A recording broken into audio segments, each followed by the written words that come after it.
Sampai kapan kita harus begini? Hidup dengan segala tes untuk pergi yang potensi kecurangannya di lapangan itu sangat besar sekali. Pemerintah, maaf ya, makin kesini kok bukannya makin efisien, tetapi malah sibuk dengan birokrasi sana sini yang bikin orang punya peluang untuk mencuri. Mau berapa lama kita tes seperti ini? 10 tahun lagi? 20 tahun lagi?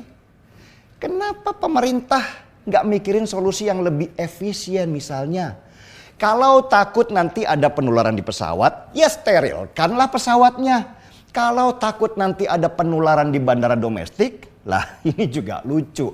Toh orang yang masuk bandara semua sudah vaksin 2 kali. Sudah secure, sudah pakai aplikasi Peduli Lindungi. Terus buat apa tes-tes berbayar itu lagi?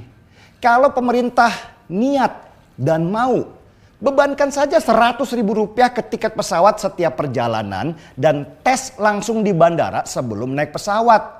Nambah Rp100.000 untuk perjalanan saya rasa nggak ada yang protes. Tapi kalau Rp300.000, Rp500.000, bahkan lebih dari Rp1 juta untuk PCR yang ekspres, berat bos. Tolonglah pemerintah juga memikirkan situasi ini. Jangan selalu solusinya dibebankan kepada masyarakat. Kita ini sudah kecekek hampir 2 tahun karena kebijakan. Karena ikut perintah. Jangan terus dicekek dengan peraturan-peraturan yang berat di ongkos. Kita kan juga pengen hidup, pengen cari makan. Kita nggak minta bansos kok. Nggak minta bantuan apa-apa karena bukan pengemis. Kita cuma pengen cari makan buat keluarga supaya bisa hidup tenang dan nyaman. Tapi kalau terus dibebankan biaya mahal seperti ini, ya ampun bos. Di banyak negara, tes-tes seperti PCR itu sudah digratiskan. Sudah bukan kewajiban. Tapi siapa yang mau tes disediakan tempat dan tidak perlu bayar. Karena negara-negara itu sudah pada fokus pada pemulihan ekonomi. Orang harus bergerak, harus beraktivitas, harus kerja. Karena nggak mungkin ekonomi bangkit kalau masyarakatnya diam saja dan hidup dalam ketakutan.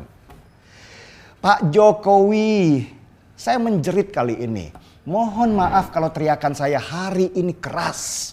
Karena kita tidak akan kemana-mana kalau tidak berani mengubah gerakan dan menyingkirkan ketakutan yang terus-menerus dipompakan. Ubah cara pandang kita dalam menghadapi pandemi ini. Ketakutan jangan membuat kita diam. Justru kita harus lebih pintar mencari solusi. Semua peluang datangnya dari masalah kan. Tapi kalau solusinya cuma harus bayar tes doang, itu bukan solusi. Itu namanya menari di atas penderitaan rakyat dan memanjakan para mafia.